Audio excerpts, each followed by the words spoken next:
La futura viabilidad de la sociedad venezolana está amenazada por la parálisis en el país debido a la crisis política y económica. Esto es lo que ve Temir Porras, quien fue vicecanciller y jefe de gabinete de Nicolás Maduro en el momento en que el actual presidente era ministro de Relaciones Exteriores. Maduro llegó al poder después de la muerte de Hugo Chávez en 2013, y Porras, después de servir en el gobierno durante unos meses, se retiró debido a desacuerdos con las políticas económicas del nuevo presidente electo. Actualmente es profesor visitante en la Universidad de Sciences Po en París, donde pasa parte del año. Critica los dos polos de la crisis política en Venezuela, Maduro y Juan Guaidó, y propone un acuerdo promovido por otros actores. ¿Qué le dirías a Maduro si todavía estuvieras en su oficina? No comparto la filosofía o dirección de esta firma, por lo que no pude aconsejarle.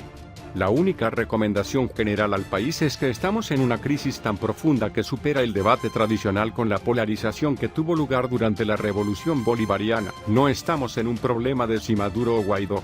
La sociedad venezolana se enfrenta a un problema de sostenibilidad como sociedad, economía y sistema democrático.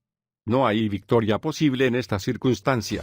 Todos estamos perdiendo, la sociedad se está desmoronando y, por lo tanto, el tema del debate político es secundario.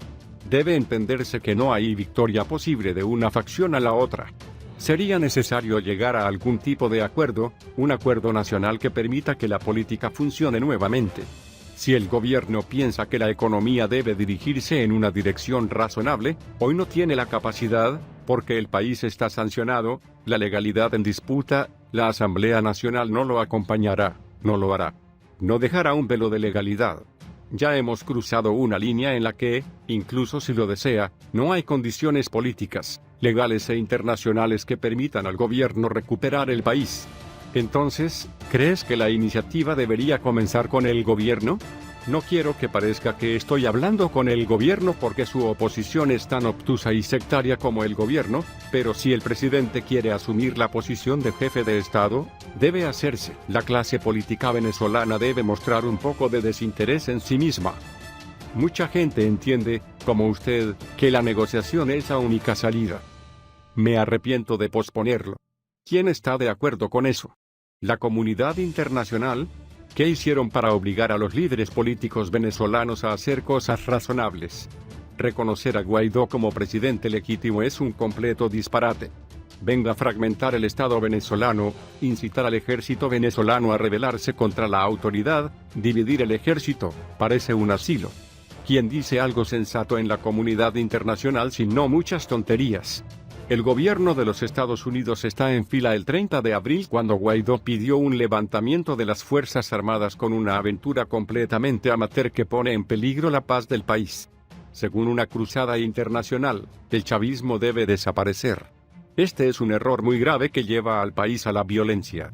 Por lo tanto, parece muy difícil resolver este problema mediante un acuerdo entre las partes. Para pintar un cuadro menos catastrófico, hablar de dos partes, Maduro y Guaidó, ya no tiene sentido. Esto es una simplificación. La política venezolana está mucho más fragmentada. Hay actores de la oposición democrática y razonable que tienen una visión pragmática y razonable de la sociedad y lo mismo dentro del chavismo. Necesitamos crear espacios para que estos sectores se formen frente a la crisis. Es un callejón sin salida en medio de una crisis de gran gravedad. Es muy diferente de la polarización del pasado con un país que ha funcionado.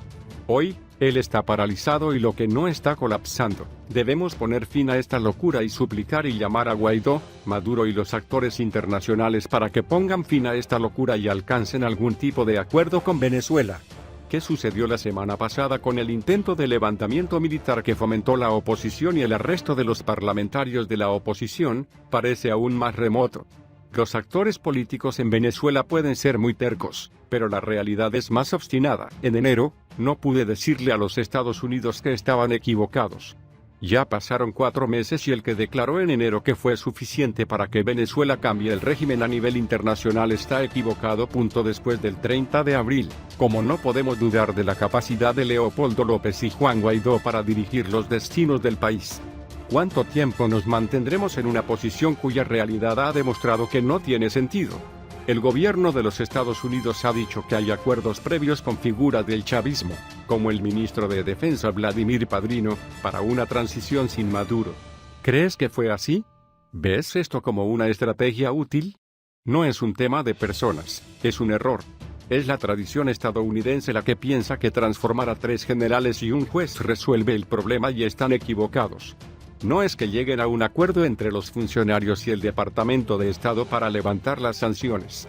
Es un problema venezolano de lo que hacemos al día siguiente. ¿Cómo se garantiza que al día siguiente haya viabilidad? ¿Qué concesiones deberían hacer ambas partes en un posible acuerdo?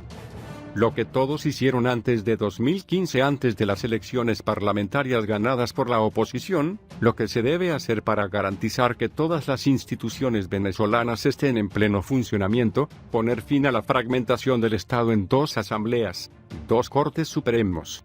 Tenemos que retroceder un poco para razonar, para abandonar una estrategia que, cuando una institución no me conviene, invento la mía.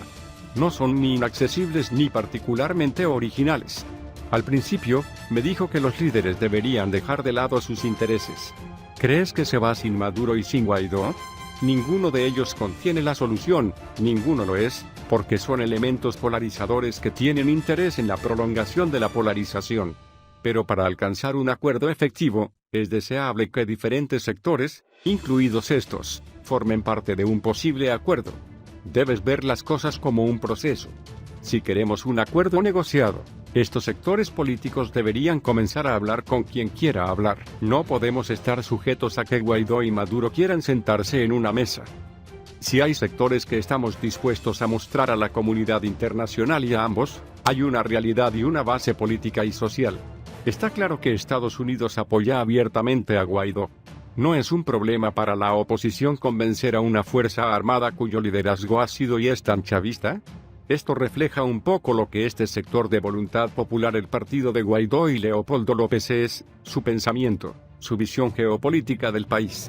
Es lamentable que ellos conozcan tan poco de la sociedad venezolana y piensen que el apoyo tan abiertamente expuesto por el gobierno de los Estados Unidos no generará controversia en la sociedad venezolana y en las Fuerzas Armadas.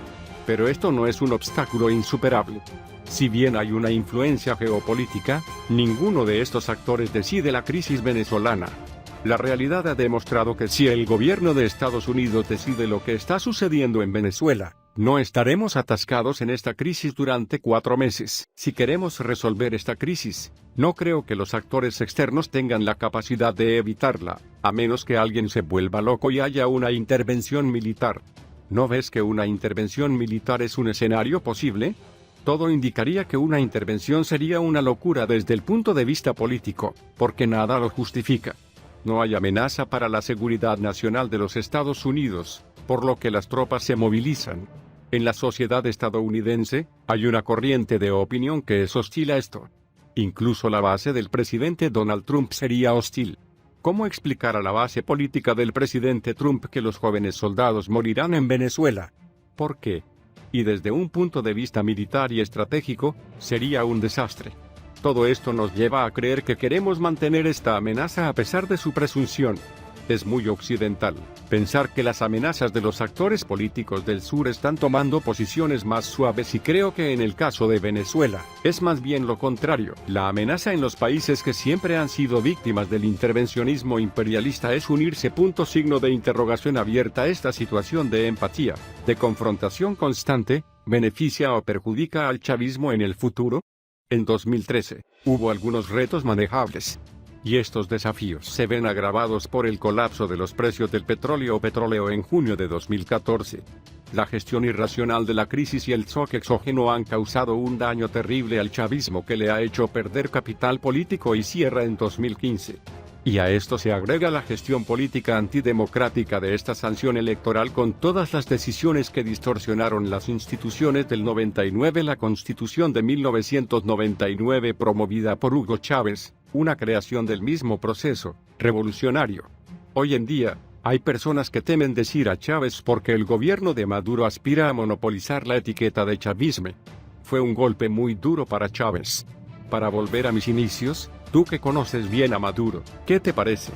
Porque está en una situación muy compleja. No puedo decir lo que piensa. Lo conocí en un contexto diferente y no le hablé durante mucho tiempo. Muchos creen que es difícil creer que él se resista al poder. En parte, su destino está en sus manos. Debes entender que esto no es un problema personal. No importa lo que él piense o lo que le sucederá.